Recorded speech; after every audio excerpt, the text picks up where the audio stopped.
Friends and student, आज हम लोग डिस्कस करने वाले हैं कि सांद्रता क्या होती है। ये हम लोग यूपी बोर्ड 12th विलेन का चैप्टर पढ़ रहे हैं, जो टीजीटी, पीजीटी, एनटीपीसी और विभिन्न प्रकार की प्रतियोगी परीक्षाओं के लिए आवश्यक ये हिस्सा है, जिसे आप और हम पढ़ने वाले हैं आज। तो आज आप मेरे साथ सांद्रता के बारे में पढ़ेंगे। जितने भी प्रश्न सांद्रता से आते हैं वो सब आपको इसमें बताए जाएंगे। वो सांद्रता से कितने तरह की सांद्रताएं हो सकती हैं, आज वो सब हम आपके साथ डिस्कस करने वाले हैं। बिना लेट किए हम लोग वीडियो की तरफ सीधे चलते हैं, स्लाइड को शुरू करते हैं। पिछले लेक्चर में मैंने आपको सबसे पहले विलेन की परिभाषा बताई थी और मैंने आपको विलय के बारे में बताया था। मैंने इसमें समांगी और विषमांगी मिश्रण की कहानी कही थी। मैंने विलय और विलायक को बताया और आज मैं शुरू करने वाला हूं आपके साथ कि सांद्रता किसे कहते हैं। सबसे पहले जानना है हमें कि सांद्रता किसे कहते हैं। तो आइए हम और आप मिलकर चर्चा करते हैं कि सांद्रता किसे कहते हैं। विलयन की सांद्रता को व्यक्त करने के लिए क्या क्या प्रयोग कर सकते हैं, वो सारी चीजें हम और आप एक दूसरे से शेयर करने वाले हैं आज। तो हम लोग आज ये शेयर करने वाले हैं कि क्या क्या चीजें हमारे सामने होने वाली हैं। सबसे पहले है विलयन की सांद्रता को व्यक्त करने की विधियां। अब हम लोग व्यक्त करने की विधियां पढ़ने वाले हैं। उसके पहले हम लोग थोड़ी देर के लिए ये समझते हैं सांद्रता होती क्या है। तो मैं अगर आपसे कहूं कि सांद्रता क्या होती है, तो उसको जरा समझते हैं कि सांद्रता है क्या। सांद्रता का मतलब होता है कि कितना विलय पदार्थ विलायक में मिला हुआ है। सांद्रता का मतलब यही होता है। अब हम विलय की अमाउंट को, विलय की इकाई को, विलय की मात्रा को व्यक्त करने के लिए इकाइयों की आवश्यकता होती है कि किसी विलायक में कितना विलय मौजूद है। इसको व्यक्त करने के लिए मुझे जो आवश्यकता है कि कौन कौन सी इकाई होगी, उसको हम लोग व्यक्त कैसे करेंगे, हम वो जानना चाहते हैं। सांद्रता क्या है, ये जानना है कि कितना विलय पदार्थ आपके विलयन में मौजूद है, वो आपके लिए सांद्रता होगी। और हमने अभी बताया आपको कि सांद्रता क्या है, कितना विलय मौजूद है, कहाँ मौजूद है, विलायक में मौजूद है। और जब ये विलय विलायक में मिल जाता है तो एक नई चीज बनता है। उसको क्या कहते हैं, उसको हम लोग विलयन कहते हैं।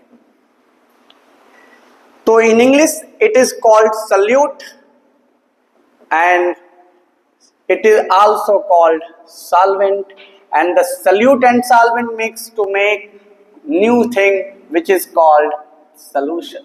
हम लोग यहाँ से solution बनाते हैं। अब amount of solute माने विलय की मात्रा की हमको संकल्पना करनी है कि विलय की मात्रा कितनी है, उसे कौन कौन सी यूनिट से एक्सप्रेस कर सकते हैं। ये सारी बातें मुझे और आपको पढ़नी है। तो आइए हम लोग पहले कुछ इकाइयां पढ़ने की कोशिश करते हैं कि वो कौन कौन सी इकाइयां हैं। तो सबसे पहला हमारे सामने आता है टॉपिक कि द्रव्यमान प्रतिशत। सबसे पहला टॉपिक अपने पास है द्रव्यमान प्रतिशत। तो कहता है द्रव्यमान प्रतिशत क्या बताता है। कहता है कि 100 ग्राम विलयन में कितना विलय पदार्थ ग्राम में मौजूद है। 100 ग्राम विलयन में कितने ग्राम विलयन में, तो कह रहा 100 ग्राम का कोई विलयन है। कितने ग्राम, 100 ग्राम। अब 100 ग्राम में क्या मौजूद है, विलय। अब विलय का कितना ग्राम मौजूद है, कितना ग्राम विलय का मौजूद है, वो क्या बताती है, द्रव्यमान प्रतिशत में सांद्रता बताती है। तो बहुत अच्छा और प्यारा सा इसका फार्मूला बनता है, जिसे हम आपके स्क्रीन के सामने लाने वाले हैं। वो फार्मूला ये है, द्रव्यमान प्रतिशत बराबर विलय का भार अपान या बटे में विलयन का भार गुणे 100 होता है। द्रव्यमान प्रतिशत बराबर विलय का भार बटे विलयन का भार गुणे 100। तो यहां से जो भी इकाई निकलेगी वो भार प्रतिशत कहलाती है, भार प्रतिशत कहलाती है, जिसका परसेंटेज 100 माना जाता है। जैसे अगर मैं आपसे कहूं कि कोई चीज 5% है, जैसे HCl 5% है, अगर मैं आपके साथ ये कहूं कि HCl found in the solution is in 5 ग्राम, तो कह रहे अगर मैं आपसे ये कहूं कि आपकी सांद्रता कितनी है, 5% है, 5% HCl का कोई विलयन है, 5% HCl का कोई विलयन है। यदि 5% HCl का कोई विलयन है, इसका मतलब टोटल विलयन कितने का होगा, 100 ग्राम का होगा। उस 100 ग्राम में 5 ग्राम क्या होगा, HCl होगा। बाकी का 95 ग्राम कौन होगा, तो बोलेंगे जल होगा। अब जो विलयन बना वो क्या हो जाएगा, 100 ग्राम का। इस 100 ग्राम के विलयन में HCl का परसेंटेज कितना होगा, 5%। अब से हमसे और आपसे कोई भी कहे कि NaOH 10% है, तो NaOH 10% है, इसका मतलब होता है कि 100 ग्राम ऑफ सोल्यूशन में NaOH की मात्रा 10 ग्राम है। कितने ग्राम है, 10 ग्राम है। ठीक है, तो आइए हम लोग जरा इसको और अच्छे से समझ लेते हैं। तो हम लोग फटाफट चलते हैं व्हाइट बोर्ड पे और समझते हैं कि ये द्रव्यमान प्रतिशत की कहानी क्या है। तो अगर हमें द्रव्यमान प्रतिशत पढ़ना है तो उसकी बात हम लोग करने वाले हैं। द्रव्यमान प्रतिशत, तो आइए कह रहे हैं कि द्रव्यमान प्रतिशत का मतलब वैसे तो small w upon capital W होता है और इसके बराबर होता है विलय का भार, और वो भी किसमें, ग्राम में बटे में विलयन का भार, और विलयन का भार किसमें होता है, वो भी किसमें होता है, ग्राम में गुणे 100 होता है। अब इसके लिए आप लोग नोट कर सकते हैं, मैं जैसे मैं लिखने वाला हूं 5% HCl का विलयन, 5% HCl का विलयन। अब आप लोग मुझे इसका मतलब बताओगे, कहोगे आप कि इसका मतलब 5 ग्राम HCl प्लस जल की अमाउंट क्या हो जाएगी, 95 ग्राम H2O, दोनों मिलके क्या बनाने वाले हैं, 5% HCl का विलयन बनाने वाले हैं। आज हम लोगों ने सीख लिया भार प्रतिशत का मतलब कितना विलय पदार्थ ग्राम में उपस्थित है, किसमें, 100 ग्राम के विलयन में। अब आप निकाल लेंगे अपने से, तो मुझे कमेंट बॉक्स में आप लोग कुछ क्वेश्चंस के आंसर दीजिएगा। जैसे अगर 15% NaOH का मुझे आप लोग कमेंट करके मतलब बताएंगे कि भार प्रतिशत कितना होता है। 20% HCl का मतलब कितना होता है, ये मुझे आप पहला क्वेश्चन और ये दूसरा क्वेश्चन है। अगर आपको ये टॉपिक समझ में आई तो आप लोग कमेंट करके मुझे समझाएंगे कि 15% NaOH विलयन अगर है तो उसमें कितने ग्राम NaOH है और कितने ग्राम जल है। दूसरा सवाल मेरा आपके लिए है, अगर 20% HCl का सॉल्यूशन है तो कितने ग्राम उसमें HCl है और कितने ग्राम उसमें जल है। ठीक है, कमेंट में पक्का बताइएगा। अगर वीडियो ना समझ में आए तो वो भी बताइएगा, अगली बार फिर से डिस्कस कर लेंगे इसको हम लोग। तो ये आपके लिए 2 क्वेश्चन नोट कर लीजिए आप दोनों, सभी लोग क्वेश्चन नोट कर लें। ओके, अब आप जब क्वेश्चन नोट कर लिए, हम लोग थोड़ा आगे चलते हैं। हम लोगों ने पढ़ा द्रव्यमान प्रतिशत, अब हम लोग पढ़ने वाले हैं अगली स्लाइड। तो अगली स्लाइड पे जाने से पहले हम लोग ये कहते हैं, ये रहा हम लोगों का अगला स्लाइड। अब हमें पढ़ना है आयतन प्रतिशत के बारे में। ये सांद्रता का दूसरा प्रकार होता है, आयतन प्रतिशत। अब अगर हम आयतन प्रतिशत पे जा रहे हैं तो हमने पहले आयतन प्रतिशत को अंडरलाइन कर दिया। अब हम यहाँ पे कह रहे हैं 100 मिलीलीटर विलयन में, इसको समझना बहुत आसान है। हम लोग फिर से चलेंगे व्हाइट बोर्ड पे। तो जैसे ही हम लोग व्हाइट बोर्ड पे जाएंगे चीजें हमारे सामने होंगी और आसान तरीके से होंगी। इस बार हम लोगों को क्या पढ़ना है? आयतन प्रतिशत पढ़ना है। इसमें क्या होता है? विलय ml में होता है, मिलीलीटर में होता है। विलयन का जो विलायक या पूरा पूरा विलयन किस में होता है? वो भी ml में होता है। किस में होता है? ml में होता है।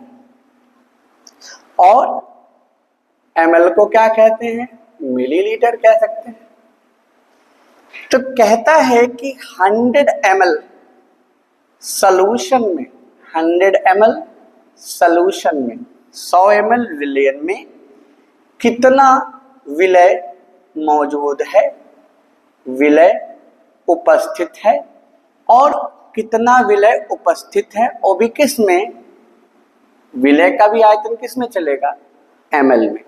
तो इन द 100 ml सॉल्यूशन में कितना विलय पदार्थ ml में मौजूद है वो हमारा आयतन प्रतिशत कराता है।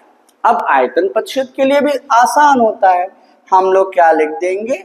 आप नोट कर सकते हैं, आयतन प्रतिशत बराबर small v upon capital V is equal to होता है विलय, विलय का आयतन अपॉन विलयन का आयतन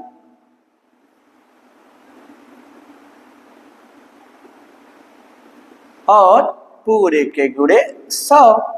अब सवाल है इनका आयतन होता किसमें? तो इनका आयतन होता है ml में। अब जो भी चीजें आ गई, अगर मैंने आपसे कह दिया 20% V by capital V ethyl alcohol का विलयन। एथिल अल्कोहल होता है पीने वाला शराब, या उसको कहते हैं अल्कोहल। इसी को पीते हैं। इसको पीने से लोग मरते तो नहीं हैं, लेकिन ज्यादा नहीं पीना चाहिए। हाँ, एक ऐसी शराब भी होती है जिसको पीने से हम मर सकते हैं, वो होती है जहरीली शराब। उसका फॉर्मूला होता है CH3OH। ये क्या है आपके लिए? जहर है, इसको पीना मना है। लेकिन हमारे सरकार द्वारा हमको क्या पिलाया जा रहा है? Ethyl alcohol. इसे आप पी सकते हैं और आप राजस्व में मदद कर सकते हैं, सरकार की परियोजनाओं में मदद करते। तो भारी से भारी मात्रा में एथिल अल्कोहल का सेवन करें। छात्र नहीं, जो लोग पीते हैं उनके लिए कह रहा। तुम लोग मत पीने लगना कि नहीं गुरु जी कहाँ है, पी लीजिए 2 घोट। तो 2 घोट पी लोगे तो अरे बताओ, हम बताते बताते नशे में आ जा रहे हो। तुम लोग पियोगे तो क्या होगा? पीना मना है, ठीक है, गलत बात है, इसको नहीं पीते हैं।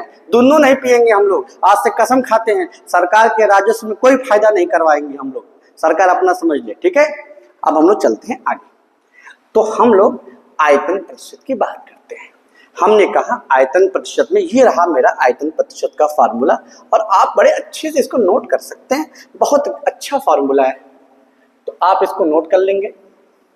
नोट करने में क्या करना है आपको? आप इसमें कहेंगे आयतन प्रतिशत बराबर small b upon capital B is equal to विलय का आयतन ml में बटे में विलयन का आयतन ml में इंटू 100 होता है। ये आपके स्क्रीन पे दिखाई दे रहा है, मैंने इसको बना दिया है। ओके, अब हम लोग चलते हैं बिना लेट के तीसरी टॉपिक पे। तो फटाफट हम लोग तीसरी टॉपिक पे चलेंगे। तीसरी टॉपिक है बहुत इंपॉर्टेंट, पार्ट पर मिलियन बोलते हैं इसको, और मेरे भाई इसको जानना है तो मैं आपके इसके लिए पहले कुछ कहानी सुनाता हूँ। समुद्र में बहुत सारे आयन पाए जाते हैं, बहुत सारे आयन पाए जाते हैं, इतने ज्यादा आयन पाए जाते हैं। और उन आयनों में एक होता है फ्लोराइड आयन, बड़ा खतरनाक आयन होता है फ्लोराइड। फ्लोराइड आयन की सांद्रता अगर 1.5 से ज्यादा हो गई तो आपके दांत पीले होने लगेंगे। हाथ पीले नहीं, दांत पीले होने लगेंगे, इसका ध्यान दें आप लोग, ठीक है। तो अब ऐसे आयनों की सांद्रता को मापने के लिए हमें एक इकाई की जरूरत होती है, जिसको हम कहते हैं पार्ट पर मिलियन। आयतन किसका निकालना है, सांद्रता किसके निकालना है? आयनों की निकालना है। यदि आयनों की सांद्रता आपको निकालनी है तो आपको प्रयोग करना पड़ेगा पार्ट पर मिलियन। और यहां से आते हैं क्वेश्चन एग्जाम में, एक क्वेश्चन एग्जाम में यहां से पक्का आता है, जरूर आएगा, मेरा पढ़ाया हुआ। ये क्या है? पीपीएम में सांद्रता। बड़ी सामान्य सी बात है, पीपीएम में सांद्रता लिखनी है तो पहले की तरह विलय का भार बटे में विलयन का भार और इंटू 10⁶। और हम लोग लिख सकते हैं अब तो बड़े आसानी से हम लोग लिखेंगे पीपीएम बराबर विलय का भार बटे में विलयन का भार गुणे 10⁶। तो ये हो गया पीपीएम। और हम लोग अब चलेंगे थोड़ा सा आगे। तो ये पढ़ाने के बाद हम लोग इसके आगे जाने वाले हैं। तो अभी हम लोग इसके आगे की चीजों के बारे में पढ़ेंगे कि और कौन कौन सी सांद्रताएं हो सकती हैं जिसे हमारे एग्जाम में हमको पढ़ना है। ठीक है, तो मेरे पास आपके लिए बहुत सारी सांद्रताएं बची हुई हैं।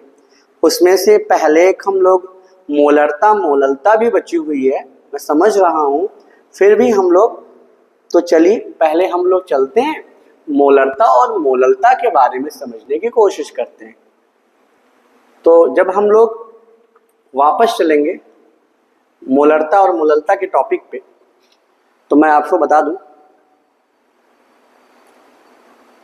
ये मेरा विलयन का चैप्टर ओपन हो गया और हम लोग यहाँ मोलरता डिस्कस करने वाले हैं।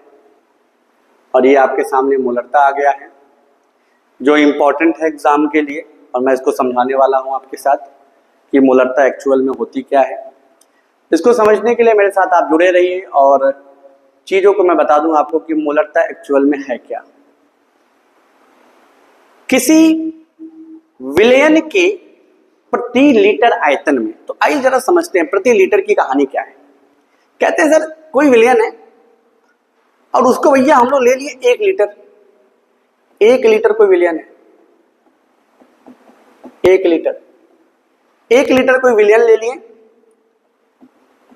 अब कह रहे इस 1 लीटर के विलयन में कितना विलय पदार्थ, इस 1 लीटर के विलयन में कितना विलय पदार्थ उपस्थित है। ठीक है, कितना विलय पदार्थ 1 लीटर के विलयन में उपस्थित है, कितना विलय पदार्थ 1 लीटर के विलयन में उपस्थित है वो होता है। तो हम समझा दें आपको फटाफट कि किसी विलयन के निश्चित ताप पर, तापमान को निश्चित करना है, तापमान को निश्चित करना है, निश्चित ताप पर किसी विलयन के प्रति लीटर आयतन में, निश्चित ताप पर किसी विलयन के प्रति लीटर आयतन में उपस्थित विलय की संख्या, उपस्थित विलय की संख्या, विलय के मोलों की संख्या, विलयन की मोलरता कहलाती है। क्या कहलाती है? विलयन की मोलरता कहलाती है। प्रति लीटर आयतन में उपस्थित विलय की मोलों की संख्या विलयन की मोलरता कहलाती है। और इसको समझने के लिए मैं कहूंगा मोलरता बराबर होता है विलय के मोलों की संख्या बटे में आयतन लीटर में, विलय के मोलों की संख्या बटे में आयतन लीटर में। और इसको मैं आपके सामने और आसान शब्दों में बताने वाला हूं, और आसान शब्दों के लिए मेरे साथ आप मेरे ब्लैक बोर्ड पे चलेंगे और मैं आपसे कुछ कहना चाहता हूं और वह कहानी मैं आपके सामने कह रहा हूं। मुझे लिखना है मोलरता। तो मोलरता की जो सही फार्मूला होता है वो होता है विलय का भार, और वो भी ग्राम में होता है, बटे में विलय का अणुभार, विलय का अणुभार गुणे विलयन का आयतन, आयतन, और आयतन मेरे भाई होता है लीटर। तो ये होती है मोलरता की कहानी। अब मोलरता को व्यक्त करने के लिए एक और विधि जिसको हम M1 V1 बराबर M2 V2 भी कहते हैं। मोलरता को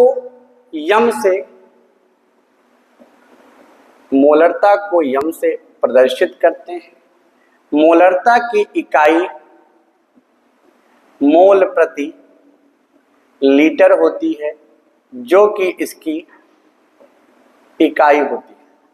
किसकी इकाई होती है? मोलरता की इकाई होती है। तो मोलरता की इकाई की बात अगर हम कहें तो मोल प्रति लीटर इकाई होती है। तो ये रहा मोलरता। मोलरता बराबर विलय का भार ग्राम में बटे में विलय का अणुभार गुणे विलयन का आयतन लीटर में।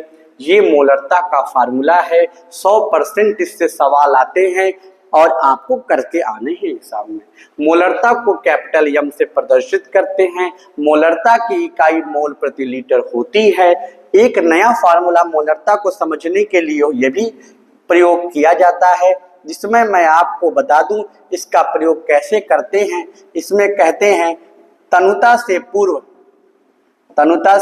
पूर्व पानी मिलाने के पहले और एक होता है तनुता के पश्चात। तो एक होता है पानी मिलाने के पहले और एक होता है पानी मिलाने के बाद। यहाँ M1 होती है प्रारंभिक मोलरता, V1 होता है प्रारंभिक आयतन, M2 होता है अंतिम मोलरता, V2 होता है अंतिम आयतन। तो ये मैंने आपको मोलरता की टॉपिक पढ़ाया और यहाँ पे ये मोलरता का टॉपिक समाप्त होता है।